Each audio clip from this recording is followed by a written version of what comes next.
Welcome back to Unapologetically Visible, the podcast for high achieving Latina and women of color founders who are done being the best kept secret. I'm your host, Christina Olivarez, award winning visibility and leadership coach, TEDx speaker, and founder and CEO of the Social Butterfly Gal and Hustle and Socialize. We're going to start this episode with a hard hitting truth, which is perfect content is not what converts. Perfection is super unhelpful. It's actively working against you right now in your content, in your messaging, in your brand positioning. It's quietly eroding your authority and creating distance between you and the clients that are meant to find you.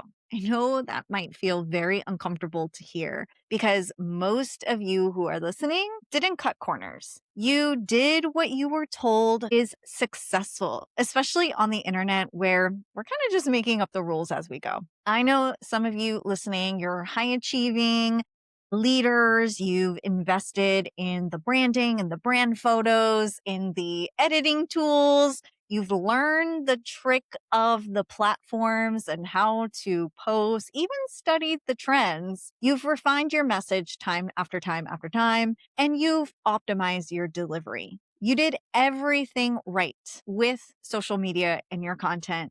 But yet, something still feels off. You're visible and you're consistent, but the connection between you and your audience feels kind of thin. And you're showing up, but that impact is not matching the effort or even the clarity that you really need to have. What you're experiencing isn't a strategy problem. It's a performance problem where we think that everything needs to be perfect. And so today I want to talk about that super honestly without pretending like it's something that you can fix with just more content or perfected content. In today's episode, we are going to unpack how trying to be perfect in your content, messaging, copywriting, and your brand positioning is actually killing your visibility. And why still to this day, I will always believe that showing up on camera and using your voice, sharing your own expertise, your perspectives, and your hot takes is going to build trust and compound over time. And the most important thing we're also going to impact is how allowing yourself to be seen as your authentic persona is more than likely going to attract your most aligned buyers than any type of perfected content ever will. So I want to take you back to 2020 and 2021. Oh my goodness. I'm pretty sure immediately when you heard 2020, you automatically remember lockdown and the pandemic, of course. And that was the period where, yeah, all of us were on lockdown and many of us were in our homes, either consuming content or creating content. At this point in 2020, especially the later half of 2020, we were starting to see video content really being produced at a fast rate. And Reels dropped in, I believe, August of 2020. I did what a lot of founders did, which was actually learning the art of posting on Reels. I had gotten a TikTok a couple of months into 2020 to understand the lay of the land first as a consumer before I became a creator. But when Instagram dropped Reels, I was like, oh my goodness, this is the point where I need to jump on this because I know that one, Instagram rewards their users when they automatically start using a new update or a product that they introduce. And two, I knew at that point that video content was going to be more prevalent as we started to go through the years and what these social media platforms were really prioritizing in their hierarchy of content. And so I really studied the platform, whether it was Reels or TikTok. I started to pay attention to what was being rewarded at the time. And I was watching the cadence and the pacing and especially the trends. And so I did what any other founder or creator would do was I started to produce content. However, I was producing content like a content creator. And there's a huge distinct difference between creating content from thought leadership and authority building and creating content as if you are an influencer or a content creator that's influencing people to actually buy something that you are promoting.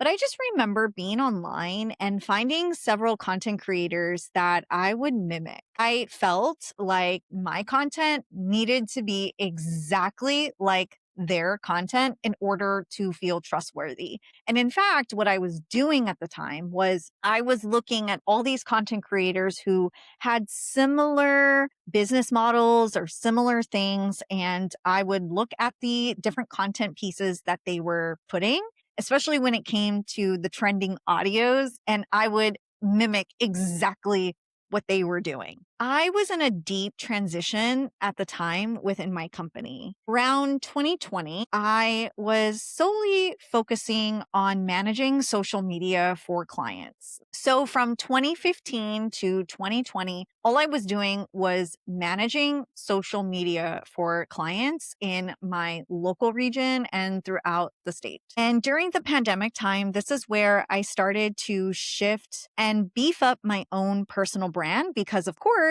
we had a lockdown and a camera, and there was nothing else to do but consume or create content. And I started to notice that my content at the time was shifting more from sharing social media tips and starting to go into more authoritative thought leadership content. But I was noticing something about my content. I wanted it to be perfect. I really wanted to have those polished hooks and all of the transitions that many content creators were doing at the time. And I was relying heavily on trending audio. Sometimes I would feel a little weird lip syncing or dancing on camera because I felt like you needed to do that in order to be trendy. And there was a lot of things, especially when it came to my own content, that just didn't really feel like me. And that was the thing that I was noticing specifically about Instagram. They were rewarding content creators who were following the exact formula of Reels. And at the time, it was that trending audio, it was lip syncing, it was doing all of the things that at the time Reels was producing. And so every time I did that type of content, I was feeling that validation of I must be doing something right because the algorithm is starting to reward me. But I was slowly being disconnected from my own voice and also from the ability to communicate to high end buyers why they needed to work with me. I got lost in the sauce, as I love to say it, because I felt like every single creator that was following my content literally had to match the exact same thing that they were posting. It was super easy to feel like my content wasn't perfect because I would often compare myself to those creators. A lot of those creators were utilizing video editing tools. Some of them had the time to actually build content studios in their homes. And I was literally creating content themes and content types that were exactly like their messaging. When I look back at my content at the time, I noticed that I was sounding like every other social media content creator at the time. I didn't really know exactly what my own brand message was or what my brand positioning was at the time. But of course, this was when I was going through a transition in my business model. So, of course, I'm not really going to understand unless I really knew what messaging and what my brand voice and tone was actually going to be. I wasn't leading from that discernment piece that I lead now. I was packaging my thoughts to be consumed exactly like theirs so that I could try to gain a bigger reach and perform for the algorithm. And that right there is super costly. Sometimes I still see clients do this today because the moment that your visibility becomes something that you perform, especially for the trends and for the algorithm, that's when your nervous system starts to associate being seen and being visible with the pressure, especially the pressure to keep up with every single trend that drops, every single meme, and looking outside of yourself for the answers to your own voice and messaging. Every post or every video becomes an expression that is a performance for the algorithm. And oftentimes it leads you not wanting to create anymore. A lot of the times, your message gets run through an invisible filter of, will this land? Will this work? And is this what my audience actually wants? And over time, something critical erodes. You stop trusting your own voice. Because what is your voice if you actually don't understand it? I think one of the biggest things that I learned at the time was I stopped trusting in myself because I was trying so hard to edit and water down my messaging to sound like my counterparts on the internet. Your audience can feel that loss of trust, even if they can't articulate it. If your audience has been following you for a long time and you start to mimic other content creators or even just water down your voice, they will feel like they aren't being led by the person that they are actually following.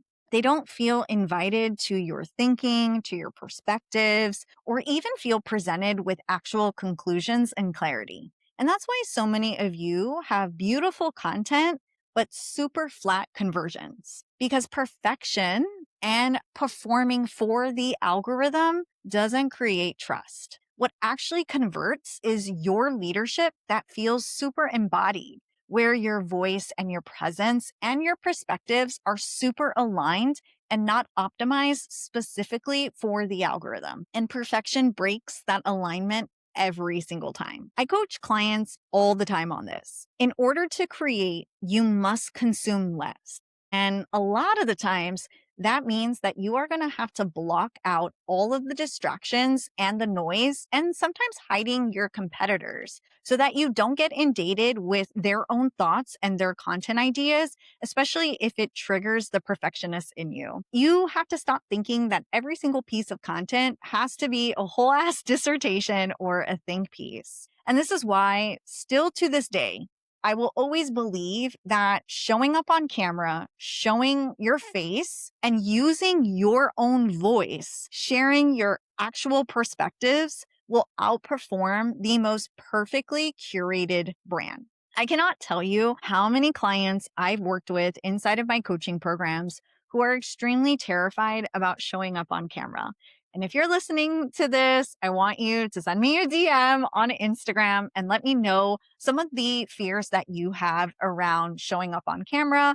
Or if you completely resonate with this, I definitely want to know because it's a more common fear than many people think. A lot of my clients often fear showing up on camera because obviously many of them have never done it before. Some of the women that I coach are a little bit older, and the thought of them just talking directly to a camera with no audience and wondering what are they doing with their hands and how they're presenting themselves comes with a lot of fear. And all of those fears are valid. Let me definitely say that even though am somebody who does public speaking and has been a speaker for many years, sometimes it is a little daunting to go into a little studio or show up on camera talking to this thing where you're like, am I doing this right? Or do I sound okay? And that's because for many of us, especially Latinas and women of color founders, there is this fear about our visibility. And it's super deeply ingrained with breaking generational cycles and boundaries, especially when we're told not to speak up. Many of us were often told to be quiet, to not share anything out loud.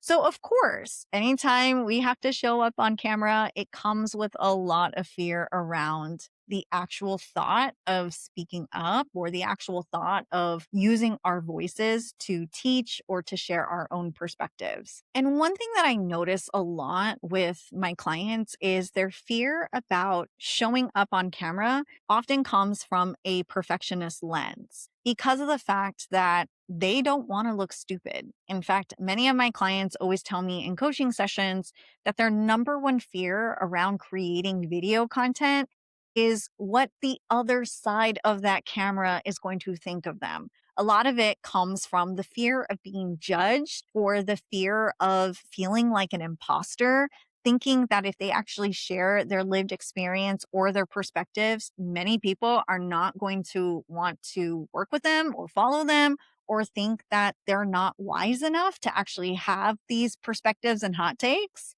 And it's usually coming from the place of, I'm going to be seen, therefore people will judge me. And now I'm going to be super vulnerable and I cannot stand to be vulnerable. I always feel like my words are not going to land perfectly. Again, it goes back to that perfectionism. And here's the thing that I want you to not only hear, but also to remember. Trust is not built through aesthetics. Having the perfect video or the perfectly branded feed, as we know used to be the case during Instagram early years, is not the case anymore. Trust is built when people can actually see you, can feel you, can understand your body language, how you communicate. Are you an effective communicator? When they hear your voice, when they see your face, and when they experience your point of view, that is how you build connection. It comes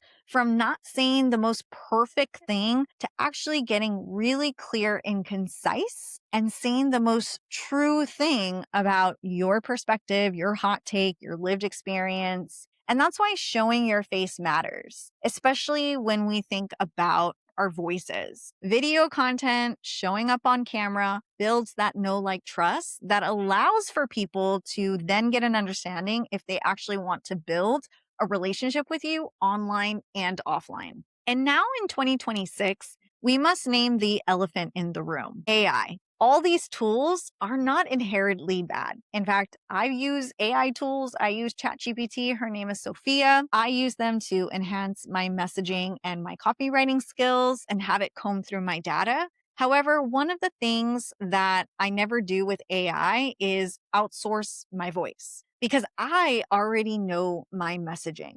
I already understand my brand positioning, my brand voice and tone, how I usually talk during my speaking engagements, how I interact with clients. And I know all of that because I actually have the data to back it up.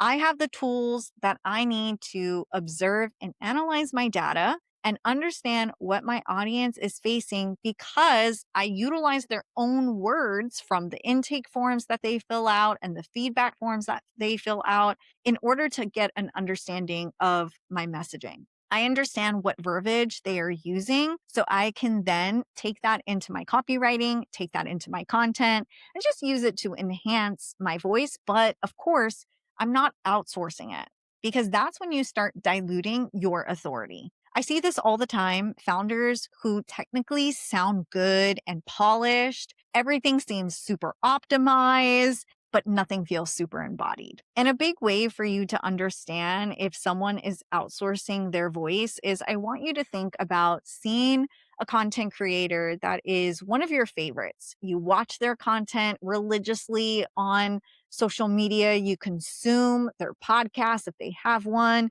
you kind of know the ins and outs of that content creator. Then you get the opportunity to actually see them on stage, in person, and in real life. And you notice that there is a disconnect. That is when you know they are super focused on polish and perfected optimization when it comes to their own brand voice and their tone. When there are completely different personas, that's when you know that their voice is being diluted because of the fact that they're outsourcing their own brand messaging because of AI. That's huge. When you can not only present yourself online as the same person, but also when you meet somebody offline, it builds, again, the trust. And it goes back to everything that we've been saying. Your visibility is really built on authority and trust building because you are embodying your own perspectives, your lived experience, and your own voice. Your audience doesn't need more curated, perfected, polished information. It needs your interpretation, your discernment, and your way of seeing others and naming it with clarity.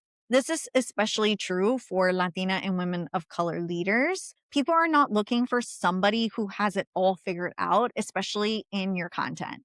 They're looking for somebody who they want to follow and potentially work with, who feels super steady enough to lead them through the uncertainty. You reclaim your voice the moment you stop asking, what should I say? And start asking, what do I actually believe now? And this is usually the hardest part, not technically, but emotionally. Because some of you didn't just build an audience, you built it during a very specific moment in time in your life and in your leadership. A season where you could have been performing for that algorithm. You knew how to read the room and adjust, and that made sense back then. You were early in your leadership and now you needed that visibility at the time, but you're not in that season anymore. Your leadership has depth, so does your story, and your thinking is now more layered, which is why discernment has to be sharper and your visibility and your messaging doesn't have to be so polished and perfected. I want you to know that you are not here to be consumed perfectly, especially in your content and in your brand persona. You are here to be trusted, to build that trust, to have deep connection with your audience, and an audience that only knows how to engage with the polished, perfected, performative version of you was never meant for you to be sustainable. When you start moving away from performance to actually something that is more embodied, you start clarifying your alignment. So I want you to ask yourself very honestly, where am I still performing in order to be understood? Where have I caused confusion and not clarity? Where am I editing my voice to stay safe instead of allowing it to be trusted? And then sit with this question. If I truly trusted that the right people are listening to me and my content, how would that change my presence? Would I stop explaining, stop performing for the algorithm, stop feeling like everything needs to be perfect? Or would I give myself permission to be seen fully, to share my hot takes, to share my lived experiences? That is where conversion stops becoming something that you chase and it starts becoming something you attract. If you resonated with this episode, here's what I want you to do next. Subscribe and leave a review because that helps this podcast reach more women like us, women who were never meant to stay hidden, women who are meant to be highly visible leaders. Share this episode with someone you love who is constantly trying to have perfect content. And DM me on Instagram at the social butterfly gal to tell me your biggest reframe or your biggest breakthrough from today's conversation. And if you're feeling the call to go deeper, to recalibrate your personal brand, leadership, and your visibility, I would love to support you through one-on-one coaching. You can find the coaching information and offers in the links in the show notes below, or send me a DM with the word coaching, and I will personally walk you through what offers are in alignment with your current season and what it looks like to step into your next era with clarity, confidence, and unapologetic authority. Thank you for being here. Thank you for listening and for all of the shares and reviews. Remember this, you didn't come this far to play safe. You came here to be unapologetically visible. I'll see you next week.